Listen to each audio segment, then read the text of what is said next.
Assalamualaikum warahmatullahi wabarakatuh.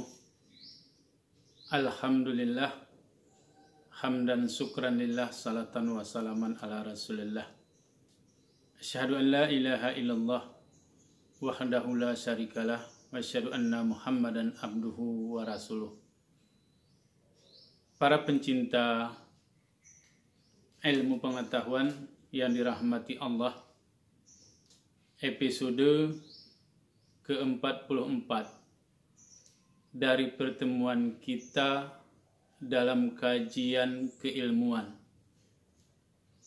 Kita mencoba melihat fenomena yang terjadi pada saat ini, lalu untuk selanjutnya sebagai seorang muslim, bagaimana kita bersikap terhadap fenomena-fenomena yang muncul pada saat ini.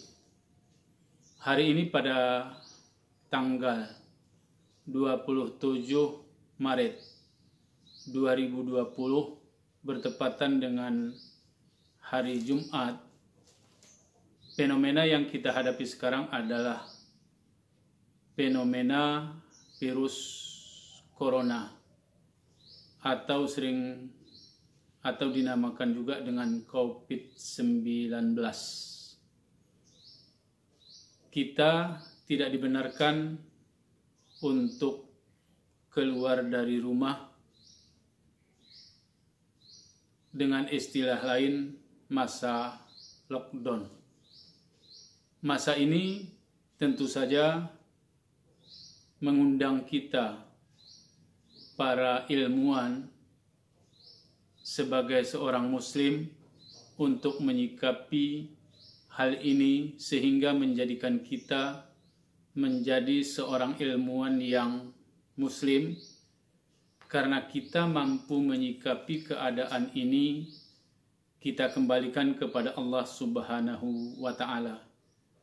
Bagaimana mengembalikan sikap kita? Bagaimana mengembalikan apa yang kita lakukan ini mendapat reda dari Allah Subhanahu wa Ta'ala?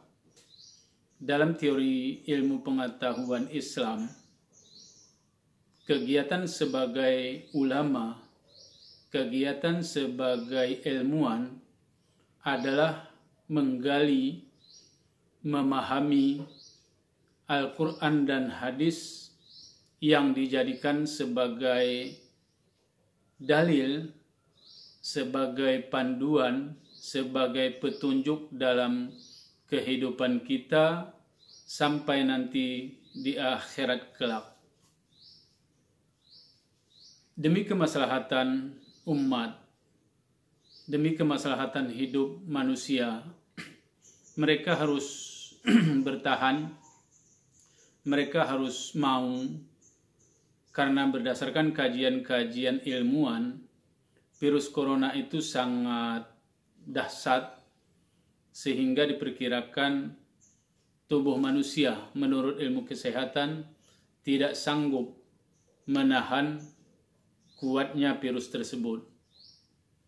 Lalu bagaimana sikap kita sebagai seorang muslim, sebagaimana yang kami katakan tadi?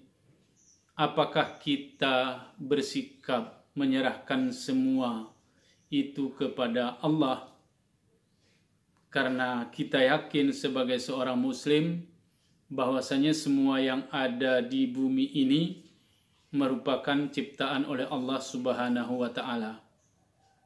Dan ada juga yang beranggapan, berpahamkan semua kehidupan kita di dunia ini adalah merupakan takdir Allah Subhanahu wa Ta'ala. Kita berkeyakinan seperti itu juga, bahwasanya tidak ada khalik, tidak ada pencipta selain Allah Subhanahu wa Ta'ala. Tidak ada yang luput dari kehidupan kita kecuali didasarkan kepada takdir Allah Subhanahu wa Ta'ala. Hidup dan mati kita adalah takdir Allah Subhanahu wa Ta'ala. Lalu sebagai ilmuwan, kita berupaya, berusaha mencari sehingga kehidupan kita menjadi optimis, sehingga kehidupan kita tidak menyerah begitu saja kepada fenomena alam yang kita hadapi saat sekarang ini. Ada beberapa hal yang merupakan kajian yang bisa kita pahami dari Al-Quran itu sendiri. Pertama, ada hal-hal yang sudah diciptakan oleh Allah Subhanahu wa Ta'ala, yang penciptaan Allah itu tidak akan pernah berubah. Penciptaan Allah itu dia akan tetap, dan di dalamnya tidak ada upaya manusia. Yang bisa kita katakan selama ini itu adalah dengan takdir Allah. Di antara takdir Allah yang bisa kita pahami adalah hidup dan mati. Kita sudah diciptakan oleh Allah, sudah dihidupkan oleh Allah. Itu adalah takdir. Kehidupan kita sebagaimana ada pada saat ini adalah takdir Allah. Nanti kita akan dimatikan oleh Allah pada saatnya, itu adalah takdir Allah, dan itu tidak akan pernah berubah. Artinya itu adalah pasti, itu adalah real adanya. Kemudian Allah menciptakan manusia itu, menciptakan alam ini adalah baharu. Kita adalah baharu. Kita adalah berubah. Perubahan itu sendiri adalah ketetapan Allah. Kita pasti berubah. Tidak ada manusia yang tidak berubah. Tidak ada alam yang tidak berubah. Kemudian selanjutnya, di samping perubahan itu adanya nanti pada suatu saat adalah hari kiamat. Adanya alam kubur. Adanya padang mahsyar, dan seterusnya. Itu adalah sebuah ketetapan yang ditakdirkan Allah. Pasti adanya. Namun, ada sisi lain di dalam kehidupan kita ini yang bisa kita katakan seperti tadi, takdir Allah adalah berubah. Arti takdir Allah adalah berubah, mungkin kita tidak punya kemampuan, tidak punya otoritas sebagai manusia ketika kita berdoa kepada Allah supaya kita tidak berubah, supaya kita menjadi muda terus, supaya kita tidak akan pernah menjadi tua. Tetapi itu adalah sebuah perubahan yang ditetapkan oleh Allah. Setiap manusia itu adalah sebuah proses takdir, dari kecil menjadi dewasa, menjadi tua, kemudian meninggal. Pada saat kecil dia meninggal, pada saat dewasa dia boleh jadi meninggal. Itu adalah sebuah takdir atau ketentuan. Kemudian ada sebuah pemahaman yang mengatakan bahwasanya Allah Subhanahu wa Ta'ala berfirman dalam surat Yasin ayat 12, Bismillahirrahmanirrahim, Inna nahnu nuhyil mautah. Di sini kita bisa mengatakan bahwasanya Allah yang menghidupkan dan Allah yang mematikan. Sebagaimana kita katakan tadi, itu adalah sebuah ketetapan Allah.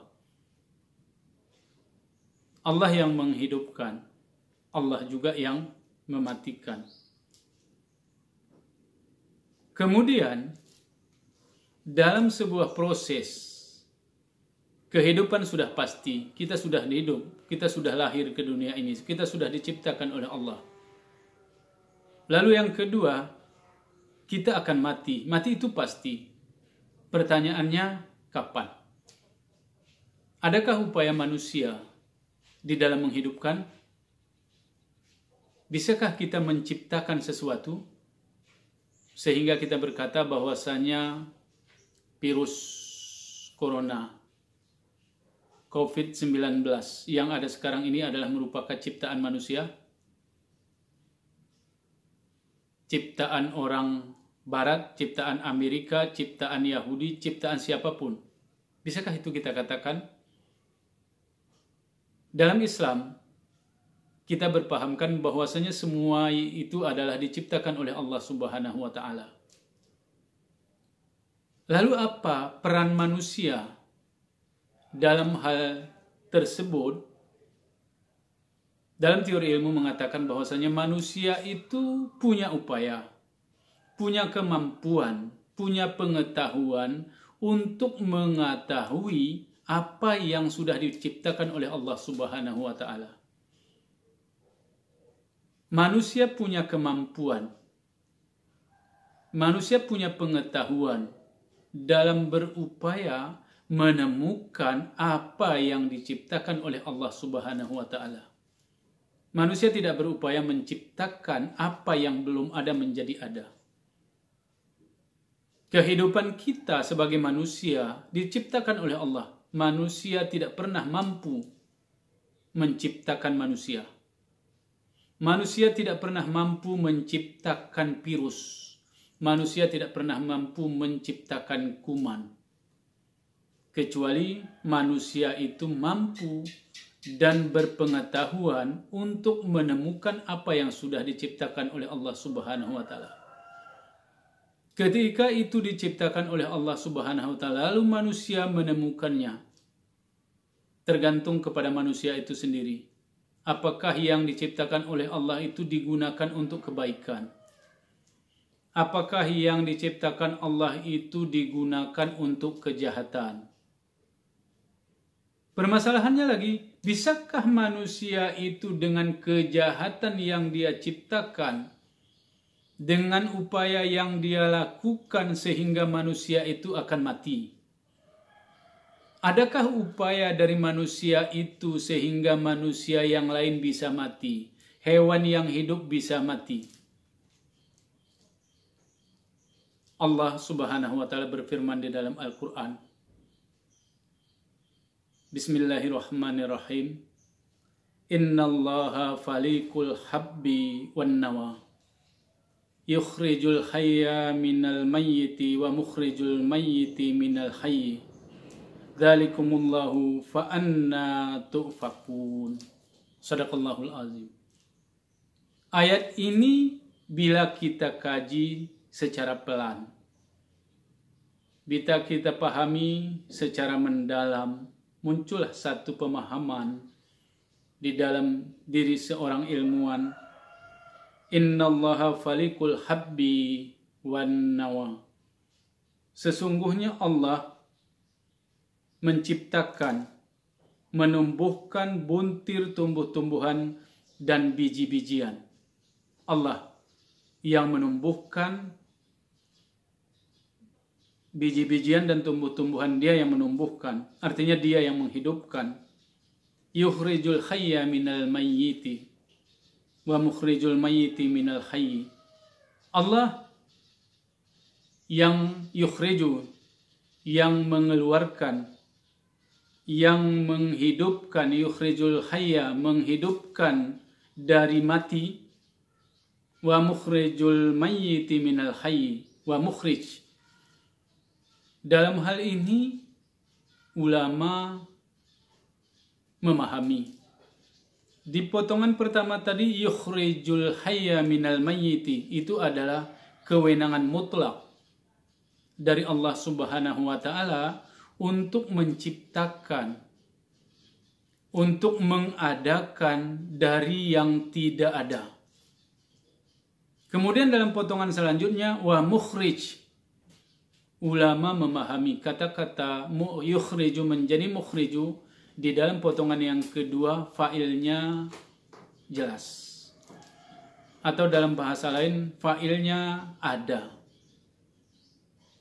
Di sini ada pemahaman dari ulama yang mengatakan bahwasanya manusia itu punya otoritas, punya kemampuan. Mukhrijul mayyit, mengeluarkan mati dari kehidupan atau mematikan yang hidup punya otoritas, walaupun otoritasnya sangat kecil sekali. Dzalikumullah fa anna tu'fakun. Itulah Allah. Apakah Anda masih berpaling? Virus-virus yang disebarkan, yang dibuat, boleh jadi oleh manusia, yang diturunkan oleh Allah ke dunia ini, kita sebagai ilmuwan, tergantung ilmu apa yang kita miliki. Mungkin seorang dokter, dia harus berupaya terus menyembuhkan mereka yang sakit. Para ilmuwan harus berupaya terus menemukan antivirus yang ada sekarang. Kenapa? Karena kita punya otoritas, bisa mematikan orang, bisa mematikan yang hidup. Jadi kita sebagai seorang muslim harus terus berkeyakinan, kita harus berupaya terus untuk menjaga diri kita supaya tidak terkena virus yang membahayakan itu. Kalau kita tidak menjaga diri, maka bisa saja karena ulah kita sendiri, karena sebab ketidakmauan kita untuk menjaga diri, maka diri kita akan menjadi korban. Pemerintah punya upaya. Di antara upaya yang dilakukan oleh pemerintah adalah supaya orang tidak menimbulkan interaksi. Karena penularan virus itu bisa disebabkan karena adanya persentuhan antara satu orang dengan orang lain. Lalu diupayakan oleh pemerintah supaya tidak ada interaksi di antara kita. Sehingga tidak ada jalan lain kecuali semua orang dikurung. Semua orang disuruh ditinggal di rumahnya masing-masing. Apalagi ada orang yang datang dari luar komunikasi dengan kita karena sahabat, karena kawan, tidak mungkin bisa kita hindari. Lalu kita harus berupaya terus untuk menahan diri dalam jangka kapan? Ya, kita serahkan kepada mereka-mereka yang mengetahui dalam jangka seberapa lama. Kalau ilmu ahli tentang virus itu mengatakan seminggu, kita tahan seminggu. Mengatakan 2 minggu, atau malah sekarang ditambah menjadi akhir bulan 5. Yang kemarin tuh akhir bulan 3 sudah selesai, ini ditambah lagi karena kondisi menjadi berat. Sebelum terkenanya musibah, sebelum terkenanya wabah, kita harus berupaya terus sebagai seorang muslim. Ingat, kita punya otoritas, walaupun sedikit diberi oleh Allah Subhanahu wa Ta'ala. Kita bisa mematikan yang hidup. Bukti lain, kita punya otoritas untuk mematikan yang hidup, untuk meniadakan yang ada. Ingat, kita tidak punya otoritas untuk mengadakan yang tiada. Itu adalah otoritas mutlak dari Allah. Tetapi kita punya otoritas untuk meniadakan yang ada. Sebagai bukti, satu, dalam fikih jinayah. Orang-orang yang melakukan pembunuhan. Orang-orang yang melakukan pembunuhan orang lain, maka dia dihukum dengan hukuman hudud, dengan hukuman yang diturunkan oleh Allah, yakni qisas. Artinya orang yang melakukan kejahatan pembunuhan dengan sadar, dengan sengaja, dengan direncanakan, maka orang tersebut akan dihukum oleh Allah dengan hukuman qisas. Dia harus dibunuh juga. Kenapa? Karena dia telah menghilangkan nyawa. Berarti manusia mampu menghilangkan nyawa seseorang, sehingga dia dihukum oleh Allah. Kalaulah seandainya bisa kita katakan manusia tidak punya kemampuan untuk menghilangkan nyawa seseorang, maka kita bisa katakan pembunuhan yang kita lakukan itu adalah dilakukan oleh Allah. Umpamanya setelah kita melakukan pembunuhan, lalu ketika ditanyakan kepada kita, Anda sudah terbukti membunuh orang yang tidak bersalah atau membunuh orang yang bersalah. Kita bisa jawab, saya tidak membunuhnya. Yang membunuh atau yang menghilangkan itu adalah hak Allah. Saya tidak punya kewenangan untuk itu. Berarti kita terbebas. Tapi Allah menetapkan bahwasanya orang yang menghilangkan nyawa seseorang, orang yang membunuh orang lain, maka dia itu adalah orang yang dihukum qisas. Demikian juga hal-halnya kita bisa menghilangkan apa yang ada yang menjadi milik orang. Allah melarang menghabiskan, Allah melarang menghilangkan harta-harta anak yatim. Itu dilarang oleh Allah Subhanahu wa Ta'ala. Artinya apa? Sesuatu yang menjadi milik orang bisa kita hilangkan. Ingat, kematian adalah pasti. Kematian adalah al-mautu haqqun. Kematian itu adalah real. Cuma kita tidak tahu kapan. Yang menjadi ketetapan Allah adalah bahwasanya kita diciptakan menjadi hidup seperti sekarang ini adalah hidup, kemudian nanti satu saat kita akan mati. Kita adalah di dalam hidup ini adalah berubah. Karena perubahan inilah sebuah takdir yang pasti. Sebuah proses kehidupan. Lalu bagaimana kita menjalani ini? Ada sebuah ketetapan yang universal yang ditetapkan oleh Allah Subhanahu wa Ta'ala. Hidup, mati. Tetapi ada partikular-partikular yang dalam kehidupan kita itu adalah menjadi kewenangan kita. Yang diserahkan oleh Allah kepada kita untuk menjalaninya. Sehingga kita menjadi orang yang satu saat bisa mempertanggungjawabkan apa yang kita lakukan dalam hidup ini.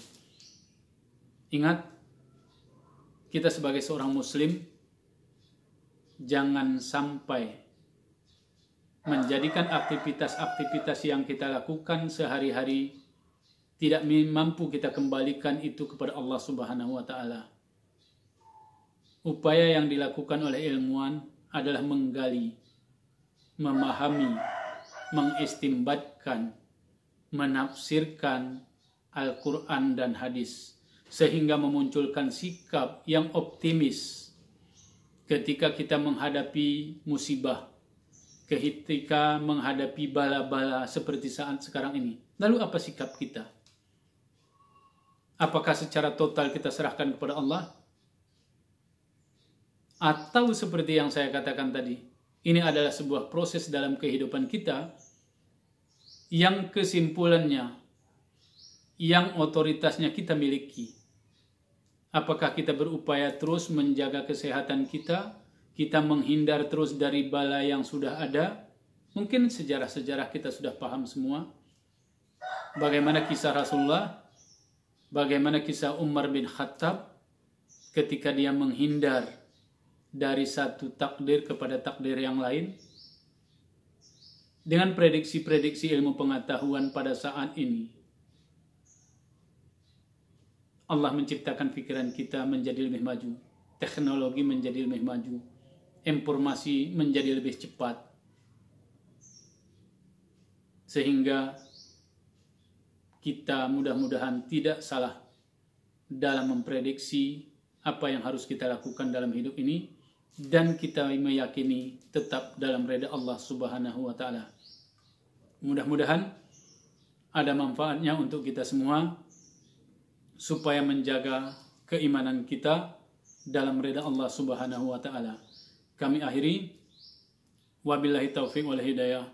Assalamualaikum warahmatullahi wabarakatuh.